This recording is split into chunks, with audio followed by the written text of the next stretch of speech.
Mtumishi wa Bwana, shalom.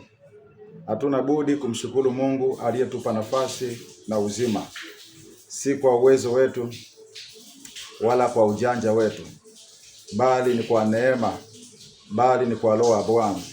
Zakaria 4:6. Kwa hiyo tunamshukuru sana Mungu wa mbinguni.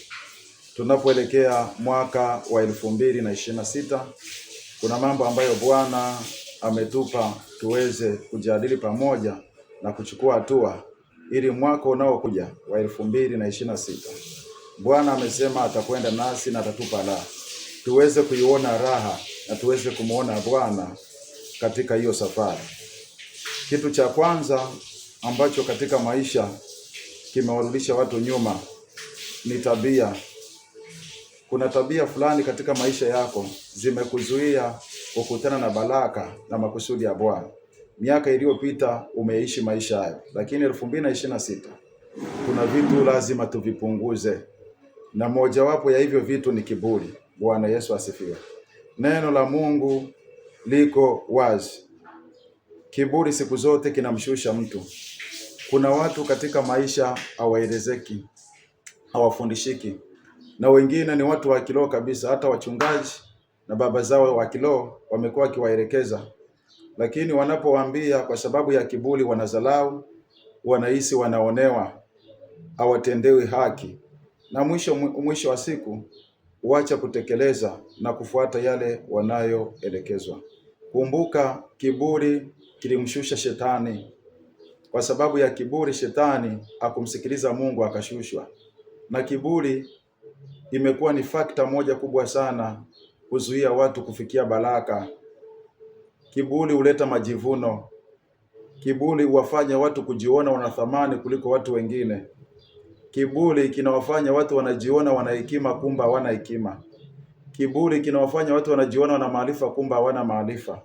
Na ndio maana wanyenyekevu wanaojishusha ndio watu wanaoinuliwa. Na wewe nakushauri mwaka 2026 muombe Bwana. Yawezekana wakati mwingine hauwezi peke yako, mwambie Bwana, nakataa roho ya kiburi. Miaka mingi nimetembea katika kiburi, sijawa mnyenyekevu. Baba, naomba unisaidie. Sikiliza, unapotamka kwa imani, Mungu anaanza kukutengeneza, anaanza kuondoa kiburi. Ghafla unaanza kubadilika na kuwa mtu wa tofauti. Hata watu wanaokutazama wanaanza kukuambia kiko umebadilika. Unyenyekevu ulipa. Hakuna mtu anayeinuliwa katika maisha pasipo kunyenyekea. Bwana Yesu asifiwe, watumishi wa Bwana. Kumbuka, kiburi umshusha mtu. Jambo la pili ni kutokuwa na siri. Kuna watu katika maisha yao hawana siri. Epuka vita isiyokuwa ya lazima. Na vita isiyokuwa ya lazima ni pale unapotoa siri zako. Unapotoa siri kwa rafiki yako, kwa jirani yako.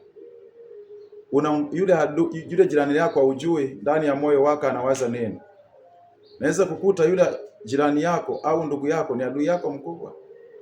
Mwisho wa siku anainuka kwa siri, anaanza kukupinga, anaanza kukuzuia, na hatimaye unaanza kupigana vita isiyokuwa ya lazima. Bwana Yesu asifiwe. Bwana Yesu asifiwe. Ukitoa siri ya mipango au ahadi za Mungu juu ya maisha yako, adui anaanza kukuzuia.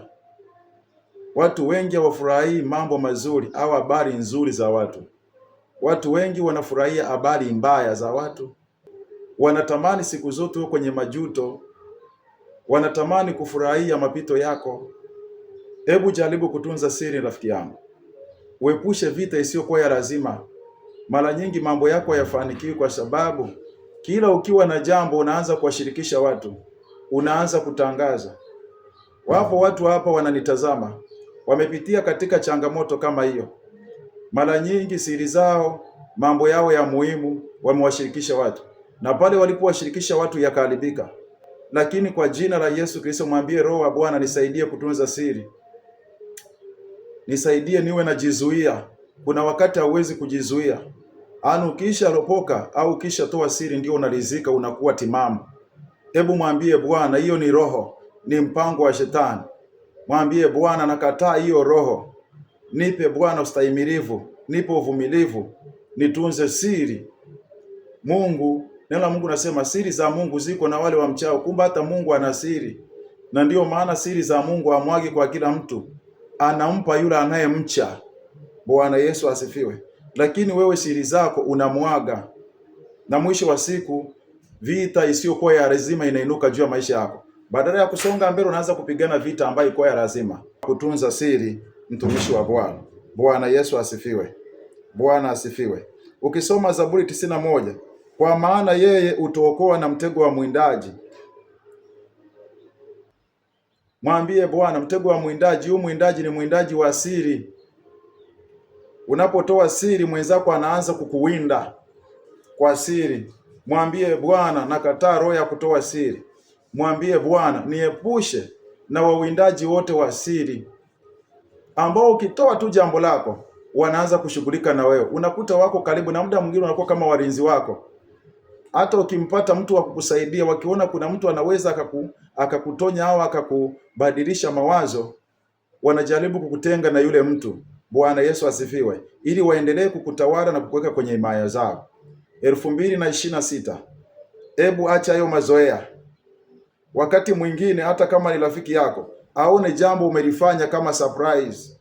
Ukitaka kununua kochi, umeisha tangaza wiki ijayo utanunua kochi, mara ghafla baba yako mgonjwa, pesa zinayeyuka. Zikiisha baba anapona. Bwana Yesu asifiwe. Nataka kununua kiwanja, mwenzako hana kiwanja, au mwingine hapendi maendeleo yako. Ghafla unatoka na pikipiki ajali. Sijui umeelewa, mtumishi wa Bwana? Pesa inayeyuka, unui tena kiwanja, pesa inaishia kwenye matibabu. Kwa hiyo epuka vita isiyokuwa ya lazima kwa kutoa siri. Hebu kuwa msiri. Fanya mambo yako wewe kama wewe na Mungu wako. Yule anayemcha ndiye anampa siri zake. Bwana Yesu asifiwe. Wewe unayenitazama, ambaye kila ukipata kidogo umeshapigia rafiki, mara mambo yanayuka na hujajua, leo nakufungua kwa jina la Yesu. Natamka nguvu ya Bwana ikufungue uweze kuona. Yawezekana macho yako ya rohoni na masikio yako yasikii. Kwa jina la Yesu Kristo na achilia nguvu ufunguke. Yawezekana ndio mahali ambako umefungiwa maishani mwako, kwa sababu vitu vyako unamwaga kila sehemu, unamwaga. Domo wako haugandishi. Bwana Yesu asifiwe. Kataa hiyo roho katika jina la Yesu. Kiambie kinywa changu, tunza siri, na kataa kumwaga siri katika jina la Yesu Kristo. Bwana Yesu asifiwe, watumishi wa Bwana. 3, kutokuwa na nidhamu na uwajibikaji. 2026, mwambie Bwana, nataka niwe na nidhamu na uwajibikaji. Kwa mfano, umefungua biashara, unauza pipi, biskuti na vitu vingine, lakini kila dakika unachomoa pipi unamumunya, unachukua biskuti unatafuna. Bwana Yesu asifiwe. Mwisho wa siku biashara inaanguka, unaanza kusema nimerogwa. Kumbe mchawi wewe mwenyewe. Kuna tabia na mazoea. Kumbe pipi haukutakiwa kuchukua pipi, na kama ungechukua pipi ulitakiwa urudishe hela mahali pale. Kwa jina la Yesu ubadilike. Hizo tabia ndogo ndogo ndio zimekufanya usifike. Bwana ataenda na wewe. Bwana hawezi kwenda na mtu mwenye tabia kama hizo. Kama unataka kuruka juu kama tai, punguza mizigo. Hiyo ni moja wapo ya mizigo. Mwambie Bwana, hii tabia nakataa. Baba, nipe tabia ya kuwa na nidhamu. Ukiweka mpango katika maisha yako utimie, lazima umalize. Bwana Yesu asifiwe. Usipokuwa na nidhamu, ndio maana mara nyingi unakuwa na vipaumbele vingi. Mara umeamua kununua bajaji, mara umeenda kununua suti. Haueleweki, kila kitu maishani mwako kinaishia njiani kwa sababu huna nidhamu. Mtu mwenye nidhamu anakuwa na vipaumbele vichache na anahakikisha kipaumbele kimoja kinatimia kabla ya kipaumbele kingine. Maisha yako yameparalyze. Vipaumbele vyako vimeparalyze, havifiki mwisho, vinakufa. Kumbe msaada ni kumwomba Bwana abadilishe tabia zako, uwe na nidhamu. Maisha yako ndugu yangu ni nidhamu, sio kwamba upati pesa. Unapata. Ukipata pesa, ukikutana na chapati unanunua chapati, hauna nidhamu. Ukikutana na chips unanunua chips. Wewe hauna mipangilio, hauna nidhamu katika maisha fiwe. Wewe kila unachokiona kinachokuja mbele yako unaingia, huwezi kufanikiwa. Mungu wetu hayuko namna hiyo. Mungu anataka watu wenye nidhamu. Na mimi nakuhakikishia kwa jina la Yesu, mwaka 2026 Bwana anakwenda kuachilia neema juu yako. Tuko pamoja. Lakini pia jambo lingine, mwambie Bwana akupunguzie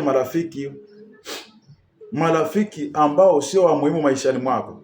marafiki ambao wanaharibu maisha yako, mwambie Bwana, kwa jina la Yesu, mwaka 2026, Baba, naomba marafiki wasiokuwa sahihi katika maisha yangu waondoke. Utashangaa marafiki wenyewe walikuwa wanakupigia simu mara kwa mara, wakupigii tena simu, wanaanza kujikata.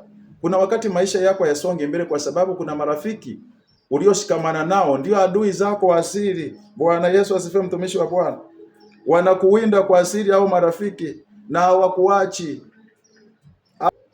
Mtumishi wa Bwana, mwambie Bwana, 2026 marafiki wote wabaya, marafiki wasiokuwa muhimu, Bwana waondoshe. Wala hutawaondosha wewe. Ukimuita Bwana wanajikata. Utaki kumfukuza rafiki, mwambie Bwana tu, anza kuomba, nakataa marafiki wote wasiokuwa muhimu, marafiki wote wabaya toka maishani mwangu kwa jina la Yesu. Sambaratika kwa jina la Yesu Kristo. Natamka kila rafiki mbaya, marafiki wanaoniwinda sirini, wote na wasambaratisha. Toka maishani mwangu, toka kwa jina la Yesu. Wote wanatoweka, mtumishi wa Bwana. Fanya hivyo, alafu ipo siku utatupa ushuhuda mahali hapa. Bwana Yesu asifiwe. Ukisoma Yeremia ile sura ya 9 mstari wa 8. Yeremia 9:8. Ulimi wao ni mshale unaoua. Wakina nani hao? Unena kwa ila, kila mtu ananena amani kwa kinywa chake, lakini moyoni umpangia mwenzake mtego. Ukiwaona hao rafiki kwa uso ni wema, ni wazuri neno la Mungu linasema lakini moyoni mwao hao watu wananena ila. Ukiwaona usoni wananena amani. Sasa ogopa sana mtu anayenena ndani ya moyo, anafanya mambo kwa asili, alafu akitoka nje anajifanya rafiki yako, na muda mwingine hauwezi kuwatambua kwa macho. Ndio maana tunamuomba Bwana. Bwana anawajua na wamekuwa kizuizi kikubwa maishani mwako, na wakati mwingine umewategemea kwa ajili ya ushauri. Wanakushauri vibaya, wao nadhani wanakushauri vizuri, ukianguka baadaye wanajifanya kutia moyo. Mtegemee Bwana, mtumishi wa Bwana. Neno la Mungu linasema Misali 3:5 mpaka 6. Mtumainie Bwana kwa nguvu zako zote, wala usizitegemea akili zako wewe mwenyewe. Katika njia zako zote umkiri yeye, naye atanyoosha mapito yako. Bwana Yesu asifiwe. 2026 ni wakati wa kumtumainia Bwana. Ni wakati wa kumwambia Bwana, marafiki wote wabaya toweka katika maisha yangu kwa jina la Yesu Kristo wa Nazareti. Lakini pia ukisoma Zaburi 55:21, maneno ya kinywa chake yalikuwa laini kuliko siagi, lakini vita vilikuwa moyoni mwake. Maana yake upole wa nje hauondoi ila ya adui ya ndani. Yawezekana huyu anayekuchekea ndiye adui yako mkubwa kuliko yule msiyecheka naye. Lakini utavijuaje hivi? Hauwezi ukavijua. Unavijua pale unapoanza kumuita Bwana, unamwambia Bwana, nipe marafiki wenye sifa, marafiki wasioniumiza, marafiki wabaya Bwana nitenge nao. Shusha hiyo mizigo. Hauwezi kuruka kama una mizigo, punguza mizigo. Ndio maana ukipanda kwenye ndege, rafiki yangu, kuna mipaka ya uzito wa mzigo wa kupanda nao. Vinginevyo mzigo mwingine inabidi upite kwenye ndege ya mizigo. Na wewe katika maisha yako anza kupunguza vitu katika maisha yako. Bwana Yesu asifiwe, mtumishi wa Bwana. Tuko pamoja. Kwa hayo mambo machache ambayo Mungu ametupa siku ya leo, na kuomba uyazingatie. Anza kumwambia Bwana kwa jina la Yesu Kristo wa Nazareti aliye hai. Mwambie Jehova, anza kupunguza vitu. Kiburi, mwambie Bwana, nakataa roho ya kiburi. Sambaratisha kiburi. Mwambie Bwana, nifanye wewe mnyenyekevu. Haya, kataa. Mwambie Bwana, nisaidie niwe msiri katika maisha yangu. Mwambie Bwana, nisaidie niwe na nidhamu. Mwambie Bwana, nitenge na marafiki wabaya. Nitenge na marafiki wabaya wanaoniwinda kwa siri. Mungu atakubariki. 2026 lazima utembee kwa ushindi. Bwana ameahidi kuwa na wewe na atakupa raha. Haijalishi mazingira gani, lakini lazima Mungu akushindie. Haya yote tuliyojifunza leo uyatende, na Roho Bwana akukumbushe na mengine zaidi ambayo hatujafundishana, katika jina la Yesu Kristo wa Nazareti aliye hai. Bwana akupe raha. Bwana atembee na wewe mwaka 2026.